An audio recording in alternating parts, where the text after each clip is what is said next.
Hi guys, and welcome to this episode of the Happy Knitting Podcast. My name is Julia and I am coming to you as always from the south of Germany. Today is Saturday, it's the 29th of June 2019, and I am so glad that you're joining me today to talk about some knitting. Before we get started, I am once again, like every week, suffering from hay fever, so I'm all swollen up and sounding croaky and all of the goodness that comes with hay fever. So I'm very sorry. It's either this or not recording at all, so if it bothers you, just don't watch it. There's nothing I can do about it, and trust me, I would rather be without hay fever. That aside, if you're a new viewer, welcome. I really hope that you will enjoy the show, and if you're coming back, thank you so much for those of you who are regular viewers of this podcast. I will freely admit that today I don't have a ton of stuff to show you guys. I've just been kind of making progress on the things that were already on the needles. I've also been pretty good about not buying any yarn. So I think it's going to be a relatively short one. I have a finished object, some works in progress, a little bit of spinning, and that'll be that. But let's just jump right in. Before we do, we have a group on Ravelry called the Happy Knitting Podcast group. Right now I'm kind of pausing all knit-alongs just because I need a bit of a break. But you can still chat over there and find some threads. And also, if you want to know anything further about the projects that I'm working on, maybe you didn't understand or I didn't manage to tell you about needle size, yarn diet, whatever, you will always find my project pages linked underneath this video as well.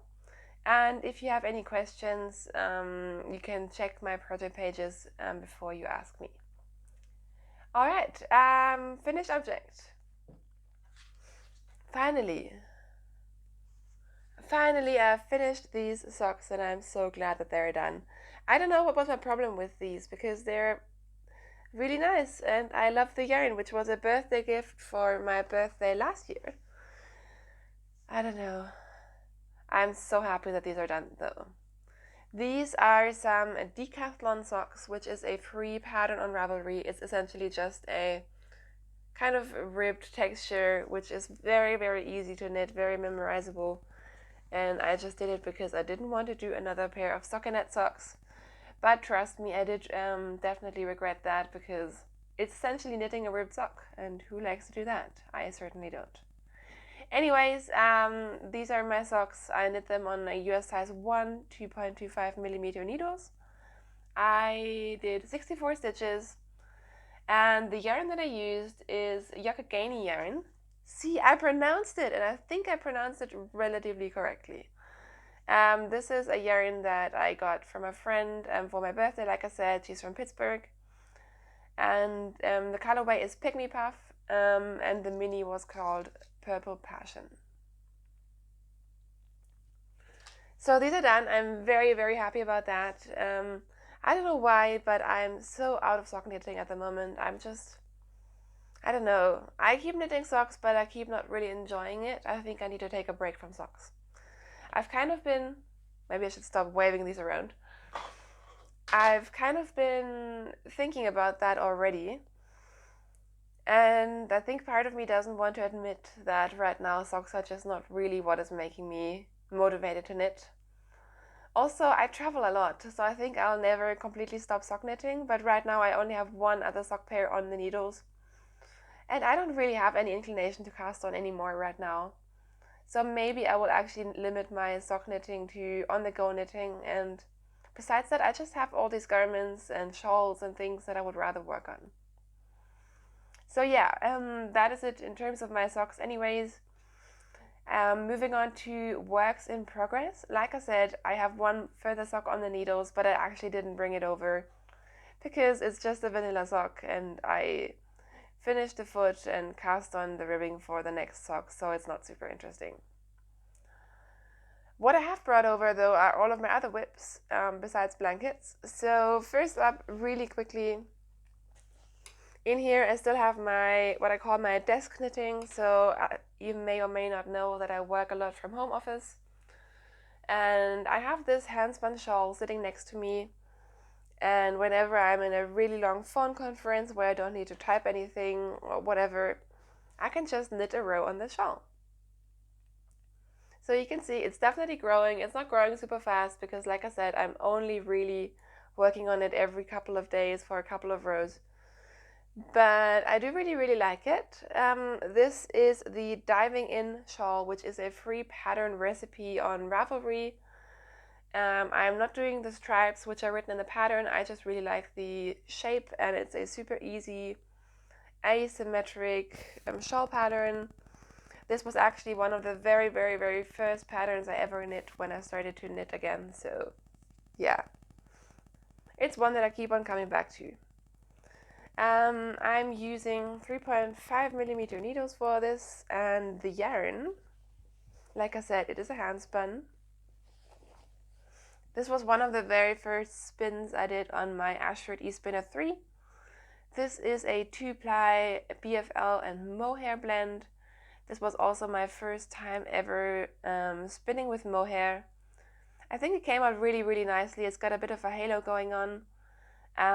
It's kind of under twisted. I didn't realize how much twist the mohair needs really. So it doesn't have a whole lot of ply.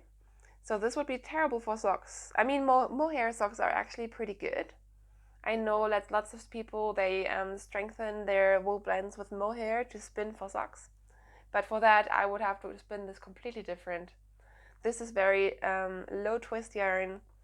But for a shawl, that's really nice. And you can already maybe tell that the yarn is very drapey. And it's making a very drapey fabric as well. So it's perfect for a shawl. Also, I just think these colors are fun because they are very much out of my usual color wheelhouse. And sometimes it's fun to knit with something very different. So yeah, that's my hand spun. I'm probably just going to keep knitting on this until I either run out of yarn or I get sick of the shawl and it's big enough, so we will see. I just realized I haven't even made myself a coffee for this episode. I mean, how is that going to go well? I don't know, guys. I'm so out of it today. I think it's a mix of A, having hay fever, and B, having super hot temperatures. And no, we don't have air conditioning where we live. So all the heat is just making my brain turn into mush, and nothing I can do about it. Except do some knitting, because what else would you do on a 35-degree day? Next up, I have 3 garments, and I've made progress on all of them, which makes me very happy. First up, I have finally picked up again my La Bien-Aimée sweater. So this is the sweater out of the yarn that I got from La Bien-Aimée when I visited Paris in February, I think.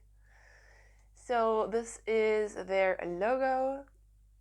I'm sure you've heard of them. And I'm using their Merino Sport Base in the Andromeda colorway. And I got 3 skeins of this yarn and just kind of hope for the best that it would be enough 3 skeins of sport weight to knit myself a pair of socks, rubbish. To knit myself a sweater. And you may or may not remember the sweater that I then cast on. So this is, I hesitate calling this a no frills pattern because really I just used the short row and increased the numbers of the no frills sweater by petite knit. And then I just kept on modifying and making this into my own sort of just a plain stockinette vanilla sweater. But that's the way this is going.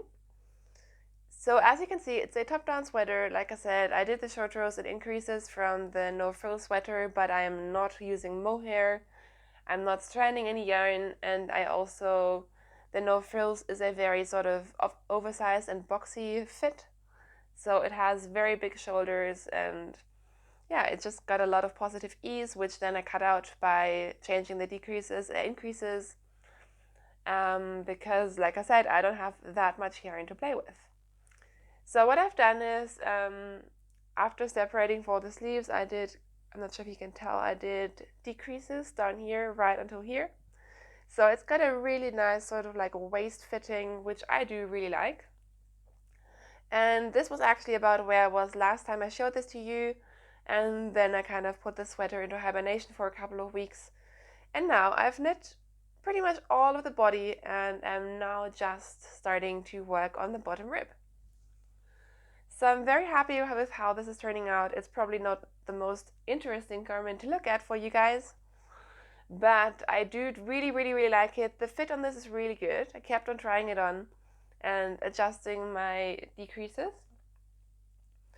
And I actually looked at how much yarn I have left, and I have a ton of yarn left. So I kind of thought I would make this cropped in order to get a decent sized sweater out of it, but I think I can actually knit quite a long rib. And I love a long rib on sweaters. I think, I don't know, the longer the rib on a sweater, the nicer it looks. So I think I don't really have to worry about running out of yarn anytime soon. I'm thinking I will do like 3/4 length sleeves, and maybe I will do what I did or what I learned from the My Sweater, which is a pattern by Leni Hoy. You may remember I knit the My Sweater a couple of months back, which was a top-down sweater as well. I did some fading, and it has this little like tab thingy on the cuff, and it just is a really nice little detail, and lots of people keep on complimenting me on that.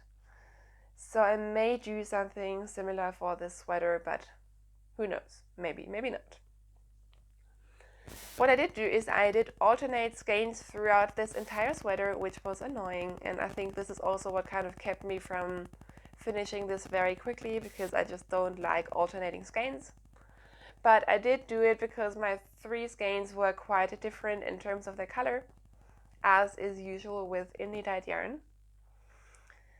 So I used the helix knitting method for alternating my skeins and not having like a ladder running down on one side.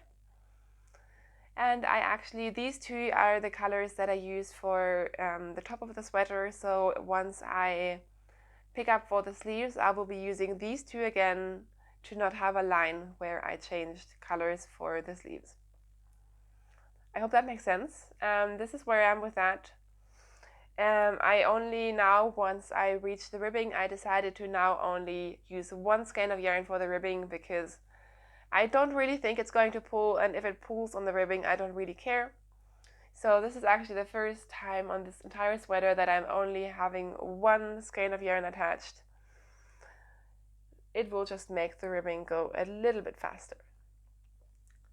Alright, so that is my La Bien and Me sweater. I really still love it. I love the yarn. It's a really nice and precious yarn to me, and yeah, I think I'm going to wear the sweater a ton. Like, fingering weight sweaters are just perfect for me because they tend to be very wearable, and I think sport weight may be very similar to that. I think this is my first time knitting with like a indie dyed sport weight yarn. Next up, more sweaters. I have my giant sweater bucket here, which kind of houses more than 1 sweater at a time. Next up is my Love Note sweater, which I love. Sorry, pun not intended. Let me get organized very quickly. So, this is where we are.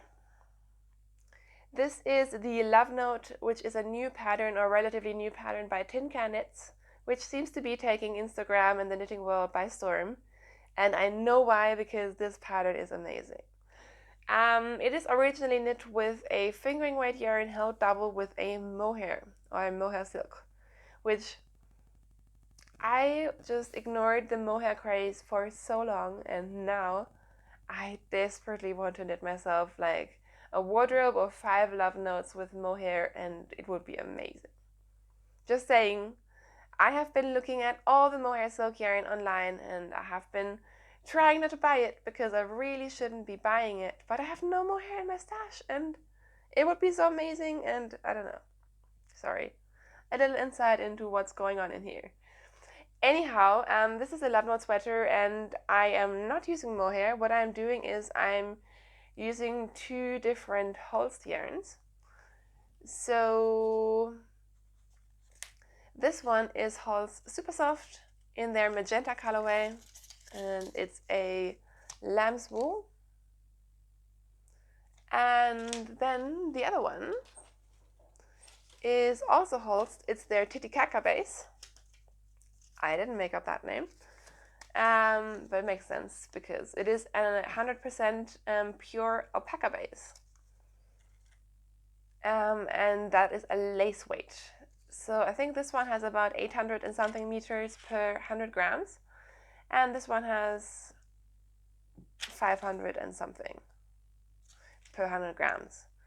So what Holst is actually suggesting is to hold these two yarns together to create a very interesting fabric, and that is exactly what I am doing. Interestingly, I've knit almost the entire sweater, and I only just had to go into my second 50-gram ball of this yarn. So very good news. You don't need very much of this yarn. And this is where we are. So last time I had showed this to you, I think I was still working on the lace. And I'm sorry, it's completely blowing out. It's a beautiful, beautiful color. It's very much marled because of the two yarns that don't have the same color. But it is just blowing out and turning into a very bright, obnoxious magenta, which it actually isn't. So I'm very sorry about that. But I was just working on the lace, and once I finished that, I basically follow the pattern with the one exception, which is there are no short rows in the top of the sweater. So what I did is I actually added just a couple of short rows underneath the lace, like down here, to raise the neckline in the back and just make it a bit more like a normal sweater. So I think that was the only thing that I changed. Besides that, I then knit the body. I did, I think, a couple of decreases for the waist, but not very many. I tend to do a couple of decreases just because I have a couple of just straight down boxy sweaters and they don't necessarily suit me that well. Like, I do like oversized, so I don't tailor everything to be like without ease. But just that tiny bit of decreasing will make sure that my sweater in the end doesn't kind of go like this, but kind of just follows my form a little bit more, if that makes sense. Anyways, not huge adjustments. Then finish the body with a rib. And I have finished the first sleeve, you guys. I'm flying through this. I will say throughout this entire garment, again, I modified the sleeves. I did some decreases on the sleeves because I didn't want it to be too oversized. And I think I kind of went overboard and or my swatch lied because now this is a little bit more fitted than I wanted it to be. Sorry, had to pause for allergy reasons. What I was saying is by modifying the shaping and stuff, what I've done inadvertently is I think, kind of gone overboard with the decreasing.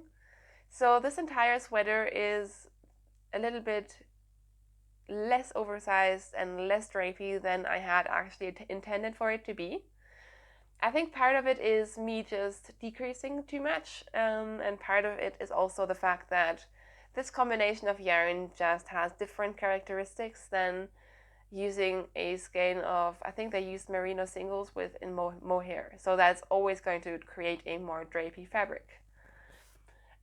So I'm not sure how I feel about it. I also noticed very soon that this lace, I love it, but it is not as stretchy as, say, stockinette.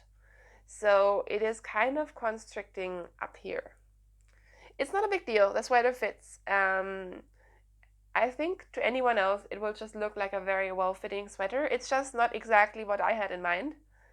And that is in no way the fault of Tin Can Knits. That's definitely my fault because I ignored what Tin Can Knits said and thought I knew better. But anyways, I think it's going to be a really, really nice sweater. I'm also very interested to see how blocking will change it. So I will most likely be blocking this a little bit more aggressively than I usually block my garments. See, now you can tell the color. So yeah, that's where we are. I did 3/4 length sleeves for this one. And I have started the second sleeve, and the first one went super, super fast. So really, if I just sat down this weekend, this thing could be done. And like I said, I want to be knitting 10 more of these because this is a super fast pattern, because I think the gauge is something like 16 or 18 stitches per 4 inches. And it's just so fun, and I want all the mohair, so eventually that is going to happen. Yeah, I'm not even talking about like indie dyed mohair. I just want normal commercial mohair because I have a ton of yarn in my stash that I could hold the mohair with. I just need the mohair. So yeah, that is where we are with that. And I'm really enjoying it, and also I'm getting yarn out of stash. So I feel like I'm being very good at this moment. Just use up my stash, and yeah, very, very happy. All right, next up and very lastly, we have another garment, and it is another Holst sweater. I'm sorry, this is turning into the Holst and also usually Tin Can Knits promotional show, which it isn't. I'm not sponsored by anyone or anything. I just, for some reason, I'm just using up all of my Holst stash at the moment. So the next project is my Tarmac tank, which is a pattern by Anna Maltz, and it is published in Pom Pom magazine. Don't ask me which one. It was one of the spring summer thing issues. The yarn that I'm using for this is Holst Coast, which is a wool and cotton blend. And this is one of my oldest stash. I bought this years and years and years ago. Possibly the first time, is that possible? The first time you visited Kai's parents, like 5+ years ago? It could be. Anyways, I know that I got this yarn in Hanover. And I only have two 50-gram balls of this. And I have a couple of these, single balls of this yarn. So I'm so happy and so proud that I'm actually using it up for once. So I'm essentially just doing what Ellie of Skandia is doing. She knit the same top out of the same yarn. And you know me, I never do these things. I never knit like summery things and tank tops. So I don't know what's happened to me. But this is where we are. So I have just been knitting on the body of this thing, and this thing is looking like a tent. I also have a ton of needles attached to it right now because I tried this on the last time that I worked on it and then just put it away and left all the needles in. As you can see, it's just a top-down tank, and it is becoming very, very wide because there's a ton of increases. So it gives it a very strong A-line shape. I'm not sure how I feel about it. The original pattern is also kind of cropped, but I'm planning to make mine not cropped. So if I keep on increasing, and the way that the pattern says, it's going to be a tent, and also the rows are just way too long already. So what I've done is I have firstly changed the increases here from every 4 rows to every 6 rows. And I am now thinking that I may just stop increasing at all and either just knit straight stockinette in the round, or continue I'm not sure if you can tell, you will be able to tell once I block it, but it has this, eyelet pattern thanks to the increases, so I may continue doing the eyelets and then just decrease a stitch right next to them, so that you still get this visual feature, but you don't actually increase anymore, because that will drive me insane. And also I don't need a ton of fabric around my waist. So that's where we are with that. Once I finish the body, I will have to then go in and do a ton of I-cord around everything here, which I'm not excited about. I think the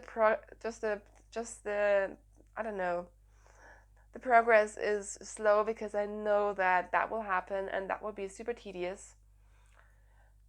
But anyways, here we are. I didn't find the pattern super clear, I will say. The increases for the neckline, I thought, I don't know, either I was exceptionally stupid or it just wasn't very clear. Because I feel like I've knit a fair bit of garments in my past, and it shouldn't be this hard, but it really was. But anyways, I fudged it and it worked out okay.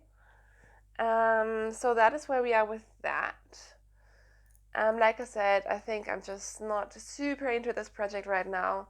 I mean, it would be a great project to have now, and I do really like the look of it. Like, it's a really cool look with the one-row stripes and colors, and I'm very curious if this is something that I will wear a lot. I don't really know, but it would be a good garment to have right now. Also, I'm knitting this on 3mm needles, which is quite small for me. And this yarn, I don't know, like sometimes I can knit very fast with yarn, but this is a yarn that doesn't knit very fast. I don't even know if that makes sense. But I feel like some yarns I can just knit, and it goes super easy. Whereas with this, I need to be somehow slower, or otherwise I will drop stitches and do all kinds of really weird things. I don't know what it is, but this is just not flowing as much as my other projects are.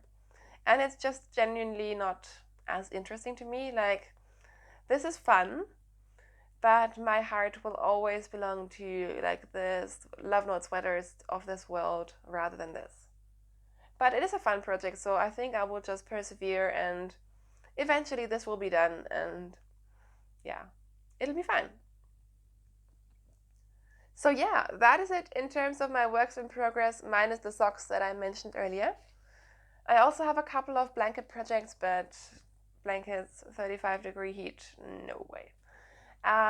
So yeah, I do have some spinning to show you guys though. I finished another braid and I'm so excited about this. This is one of my mystery fibers, so I got myself a lot of destashed fiber for when I first got my e-spinner, because I just wanted to have some fiber to play with. And once again, the colors are so off today, I'm so sorry. This is this beautiful coral, and my camera is turning it into this obnoxious bright orange. It's a beautiful coral. I had about 140 grams of fiber. Like I said, it was mystery fiber. When spinning it, I thought it was a merino. It's very soft.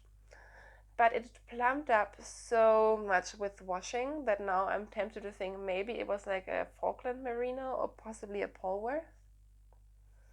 But it's beautiful. So I spun this up into pretty thin singles and then did a 2-ply and ended up with a sport weight 2-ply yarn, which I don't know, I just love it. It's just subtly, it's kind of variegated, but it's just very subtle in its variegation. So the braid was just, a few lighter bits, a few darker bits, and by barber pulling it, it just has a really nice variation of color. It's got some light bits, and it's just, I love this skein. This was one of my favorite spins I've done so far, I think. Nothing super fancy, nothing super special, but this was just, the fiber was amazing to work with. My e-spinner was working like a dream. It came out pretty even. It just turned into a really nice yarn. And also, like, this is the sort of yarn that I was planning to turn this into a lacy shawl once I finished it while spinning. Now that it's kind of plumped up a little bit, it's not the perfect. It wouldn't have perfect stitch definition. So it's not really the first choice of yarn that I would use for a lace shawl now that it's done. But I think I will do it anyways, and it will be beautiful. So, it'll be nice. So that is my spinning for this week. Very happy about it. Also, my new Ashford breakband seems to be holding on. I mentioned last week that only after, I think, 6 weeks of having my Ashford e-spinner, my breakband broke. I have a new one. So far it seems to be working. Let's cross our fingers it will work for a while. Some people commented saying that they do regularly exchange their brake bands because they do need to be in good condition to work, but I just feel like they should last longer than 6 weeks. But anyways, we will see how it goes. Maybe I was just unlucky with the first one. And I will say that besides that, I am really happy about my e-spinner. I know that Amy of the Stranded podcast, she seems to be having difficulties with hers, and I feel so bad for her. And she was the one who inspired me to get mine. So I don't know. I hope she's just been unlucky because mine seems to be going very well. Alright, you guys, that is it for spinning and knitting, and I don't have any acquisitions because like I said, I've been pretty good. I've been looking at all the yarn, but so far I haven't been buying it. But that's also because I know that I will be going to Wollmeise in a week, and I am beyond excited about this. I'm stupidly excited about it. If you don't know, Wollmeise is quite close to Munich. It's kind of on the other side of Munich from where I live, but definitely doable. Yet I've only been there once in the 3 years that we've been living here. I've been once to the actual store, and once I've been to their annual summer sale, which is held in a different place. So that's just so sad. So we're going, and I'm very excited about it, and trying not to spend too much money before then. There's no such thing as too much yarn, is there? Anyways, so that's it in terms of the fibery, yarny content. Again, I'm so sorry. My voice is all over the place. I feel sniffly, but there's just nothing I can do, so I hope it wasn't too bad. In terms of life, oh my gosh, you guys, this past week, all the things have kept on happening. I'm kind of not ready to talk about it yet, but things have been very nice and relatively easy and normal and constant for a while, and apparently when shit hits the fan, it has to like hit multiple times at once. So right now I am honestly very much stressed about a couple of different things, and things keep happening, and yeah, it's been very, very stressful, and I'm just trying to keep calm and do some knitting and not worry too much, and everything will be fine. But yeah, such is life. But don't worry, everything is fine. Anyhow, I'm not here to complain about my life. I'm just being honest. So I feel like it's very, very important, especially with like our online knitting community and such, to also be transparent, because I feel like everyone keeps on portraying this beautiful, perfect life that everyone seems to be having, and you know, the beautiful photos of the coffee cups with the knitting, and everyone has this perfect place and this perfect family and this perfect, like, you know, the images that we portray. And I guess we all know that it's most likely never that perfect, and we only ever show our best side as much as possible online. And I think it's important to keep it real and just say, okay, it's been a crap week. Why is this happening? And then move on. So I don't know. I'm just rambling now. I will end this podcast. I will cut out the million times that I had to sneeze during this video. So fingers crossed there's not a little awkward video sequence that I forgot to cut out in this video somewhere. Thank you so much for watching. I will hopefully be back next week, and if I am back next week, I was going to say hopefully, but I will definitely be back with a big Wollmeise haul, so that should be very, very fun. Until then, I hope you have a great weekend, have so much fun with your knitting. Thank you for watching, and I will see you very soon. Bye!